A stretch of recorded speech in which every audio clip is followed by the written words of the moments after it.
नमस्कार दोस्तों, आप सब लोगों का एक नई वीडियो में हार्दिक स्वागत है। आज की वीडियो में हम सॉल्व करने वाले हैं आरआरबी, एनटीपीसी, रेलवे एग्जाम्स में यह प्रश्न पूछे गए हैं। 3 प्रश्न लेकर आए हैं, तीनों के तीनों बहुत ही ज़्यादा महत्वपूर्ण प्रश्न हैं और किस तरह से इनको सॉल्व करना है, वेन डायग्राम के मेथड से हम इन्हें सॉल्व करेंगे। बहुत ही सिंपल तरीके से इनका आंसर निकालना सीखेंगे।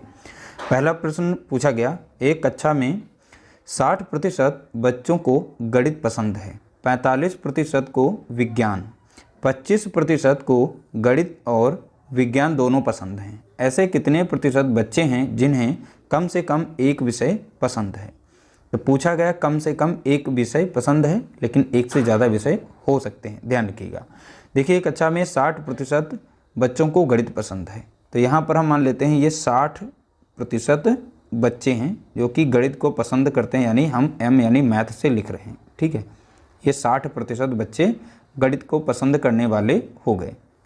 इसी तरीके से 45% विज्ञान को पसंद करने वाले यानी साइंस को, तो 45% बच्चे यानी साइंस को पसंद करते हैं, यानी विज्ञान को पसंद करते हैं। हमने यहाँ पर लिख दिया, ये रेड वाला डायग्राम इनका हो गया वेन डायग्राम। ठीक है, 25% गणित और विज्ञान दोनों को पसंद करते हैं, तो डायग्राम ओवरलैप करेगा। तो ऐसे कुछ विद्यार्थी होंगे गणित के और विज्ञान के, तो ये बीच वाला जो डायग्राम यहाँ पे क्रॉस जो कर रहा है, तो यहाँ पर हो जाएंगे 25% विद्यार्थी जो गणित व विज्ञान दोनों को पसंद करते हैं। ठीक है, अब यहाँ से हम निकाल लेंगे कि देखिए, अब केवल विज्ञान पसंद करने वाले हमको निकालना है। तो 25 को जब हम 45 से माइनस कर देंगे, ठीक है, तो हमको मिल जाएगा कितना, 20।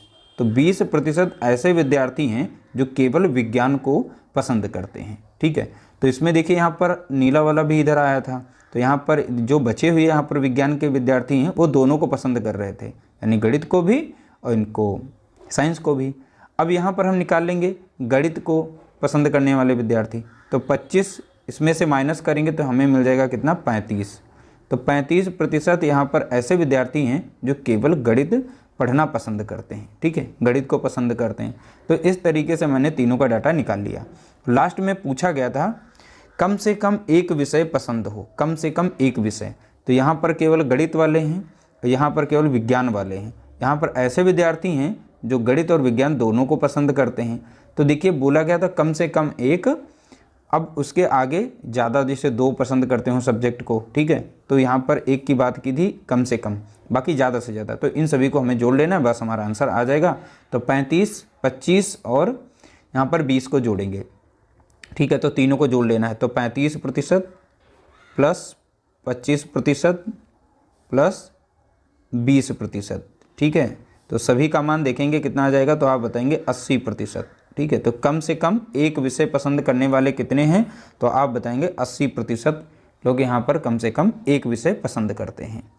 कम से कम बोला था, अब ज़्यादा से ज़्यादा कुछ भी हो सकती हैं, तो यानी 2, 3, उससे कोई मतलब नहीं है। तो यहाँ पर देखिए, ये प्रश्न पूछा गया था आरआरबी एएलपी टेक्नीशियन यानी, और डेट भी पड़ी हुई है। इस तरीके से आप अंदाज़ा लगा सकते हैं कैसे प्रश्न आते हैं और पूछे जाते हैं। अगला प्रश्न पूछा गया, किसी परीक्षा में 55% विद्यार्थी अंग्रेजी में उत्तीर्ण हुए, 35% अभ्यर्थी गणित में उत्तीर्ण हुए और 20% अभ्यर्थी दोनों विषयों में उत्तीर्ण हुए। देखिए, पहला बोला 55% अंग्रेजी में, तो यहाँ पर जो हरा वाला है वेन डायग्राम, इसको हम मान लेते हैं अंग्रेजी का यानी कि इंग्लिश का। ठीक है, तो इसमें कितने प्रतिशत विद्यार्थी यहाँ पर उत्तीर्ण हुए हैं, तो आप बताएंगे 55%। ठीक है, तो इस तरीके से 55 को लिख लेंगे। फिर 35% अभ्यर्थी जो हैं ये गणित में हुए, तो गणित हम ब्लैक वाले को मान लेते हैं। यहाँ पर मैथ में कितने हुए हैं, तो आप बताएंगे यहाँ पर 35% अभ्यर्थी गणित में यहाँ पर उत्तीर्ण हुए हैं। 20% अभ्यर्थी दोनों विषयों में, तो यहाँ पर जो बीच में डाटा है ये हमारा 20% का होगा जो दोनों विषयों में यानी अंग्रेजी और गणित दोनों विषयों में उत्तीर्ण हुए हैं। तो कुल यहाँ पर हम उत्तीर्ण वाले की पहले संख्या निकाल लेते हैं। लेकिन पूछा क्या गया, यदि दोनों विषयों में अनुत्तीर्ण अभ्यर्थियों की कुल संख्या, देखिए जो ना पास हुए हैं बच्चे वो कितने हैं, 1200, यानी फेल वाले बच्चों की यहाँ पर परसेंटेज दिया गया। फेल बच्चे कितने हैं, तो आप बताएंगे यहाँ पर 1200 बच्चे जो हैं फेल हुए हैं। तो सबसे पहले हम पास वालों का डाटा निकाल लेंगे। तो अभ्यर्थियों की तो परीक्षा देने वाले अभ्यर्थियों की कुल संख्या यानी कुल बच्चों की संख्या पूछी है। तो सबसे पहले यहाँ पर कुल पास होने वाले विद्यार्थियों की संख्या हम निकाल लेते हैं। देखिए यहाँ पर मैथ में 35% यहाँ पर बच्चे पास हो रहे हैं, तो यहाँ पर मैथ में देखेंगे एक्चुअल में कितने पास हो रहे थे। अब 20 यहाँ ऐसी संख्या है जो दोनों में यहाँ पर पास हो रहे थे, ठीक है, तो इसकी संख्या इसमें से घटा देंगे तो यहाँ पर मिल जाएंगे 15, ठीक है।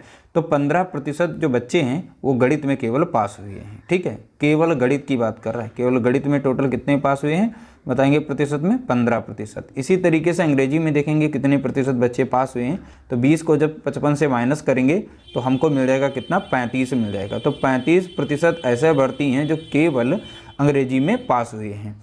अब यहाँ पर टोटल बच्चे आ गए हैं पास होने वाले, तो यहाँ पर टोटल बच्चे कितने हैं पास होने वाले, तो यहाँ पर 35, 20 और 15 को जोड़ेंगे, ठीक है, तो इनकी संख्या मिल जाएगी हमको कितनी मिल जाएगी, तो जोड़ के आप निकालेंगे 70 मिल जाएगी। कितनी मिल जाएगी 70। तो 70% विद्यार्थी पास हुए हैं। तो फेल वालों का परसेंटेज निकाला जाए तो भाई टोटल 100% का एग्ज़ाम होता है, उसमें 70% बच्चे पास हुए, तो फेल कितने हुए, तो आप बताएंगे 30% बच्चे फेल हुए हैं। अब फेल वालों की यहाँ पर संख्या बताई गई, प्रतिशत में 30 है और नंबर में कितना है यहाँ पर 1200, तो यहाँ से यानी 30% वैल्यू किसके बराबर हो जाएगी 1200 के, ठीक है। यहाँ से 1% की वैल्यू हम निकाल लेंगे, तो 1200 को हम यहाँ पर डिवाइड कर देंगे 30 से, ठीक है, 1 0 से 1 0, 3 एकम 3, 3 चौके 12 यानी 1 0 40। 1% की वैल्यू कितनी आ गई है, तो आप बताएंगे यहाँ पर कितनी मिल गई 40 मिल गई। पूछा गया था कुल विद्यार्थियों की संख्या, जो भी एग्ज़ाम होता है वो 100% होता है, तो 100% की वैल्यू कितनी हो जाएगी, 1% की वैल्यू है 40, तो 100% की कितनी हो जाएगी, तो 4 यहाँ पर 100 से गुणा कर देंगे, ठीक है, किससे 100 से, तो 4.40 यानी कि 4000 आ जाएगा, ठीक है, कितना आ जाएगा 4000। तो कुल विद्यार्थियों की संख्या कितनी है, तो आप बताएंगे 4000, ठीक, 100% यानी 100 से हम गुणा कर देंगे 40 में, हमारा आंसर निकल आएगा। तो 4000 यहाँ पर कुल विद्यार्थी होंगे। तो इस तरीके से हमारा राइट आंसर निकल चुका है। अगला प्रश्न लिया गया, एक होटल में 60% ने शाकाहारी दोपहर का भोजन किया, यानी एक होटल में 60% शाकाहारी भोजन किया, ठीक है, जबकि 30% ने मांसाहारी भोजन किया, ठीक है, यानी 60% ने शाकाहारी भोजन किया और 30% ने मांसाहारी भोजन किया। तो सबसे पहले हम शाकाहारी लिख लेते हैं, तो यहाँ पर लिखेंगे शाकाहारी, तो शाकाहारी वाले कितने हैं, तो आप बताएंगे 60% हैं, ठीक है। मांसाहारी वाले कितने हैं, मांसाहारी तो ये हैं यहाँ पर 30%, ठीक है। 15% ने दोनों प्रकार का भोजन किया और 15% ऐसे लोग हैं जो मांसाहारी और शाकाहारी दोनों प्रकार का भोजन करते हैं। यदि 96 लोग उपस्थित थे, यानी टोटल यहाँ पर कुल लोग कितने थे, तो आप बताएंगे यहाँ पर 96 लोग वहाँ पर कुल थे, तो कितने लोगों ने किसी भी प्रकार का भोजन नहीं किया, तो भोजन ना करने वाले लोग। अब हमें निकालना है भोजन ना करने वाले लोग। अब वहाँ पर कुछ लोग ऐसे थे जिन्होंने किसी प्रकार का भोजन ही नहीं किया, तो इनकी संख्या हमें एग्जैक्ट बतानी है। देखिए यहाँ पर दे रखा है कुल वहाँ पर थे कितने 96 लोग थे, यानी 100% की वैल्यू पहले से यहाँ पर दे रखी है। तो 100% की वैल्यू कितनी दे रखी है 96, तो 1% की वैल्यू हम यहाँ से निकाल लेंगे तो कितना मिल जाएगा 96 बटा हमें 100 मिल जाएगा। तो अभी के लिए हम 1% पर रोक देते हैं, पहले यहाँ पर एक्चुअल में पता कर लेते हैं कि शाकाहारी कितने खा रहे थे और मांसाहारी कितने थे यहाँ पर प्रतिशत में, ठीक है। अब देखिए यहाँ पर दोनों शाकाहारी और मांसाहारी वाले 15% हैं, इनकी संख्या अगर हम मांसाहारी से यहाँ से घटा दें तो हमें एग्जैक्ट यहाँ मांसाहारी वाले लोगों की प्रतिशत पता चल जाएगा। तो 15 को इसमें से माइनस करेंगे तो 15% ऐसे लोग थे 15% में कि वो केवल मांसाहारी थे, ठीक है। अब यहाँ से हम जो दोनों वाले हैं इनको माइनस करेंगे 15 को इसमें से, तो 45 मिल जाएगा हमें। 45% ऐसे लोग थे जो केवल शाकाहारी थे, ठीक है। तो अब यहाँ पर जो संख्या निकल के आ गई है ये खाना खाने वाले लोग हो गए।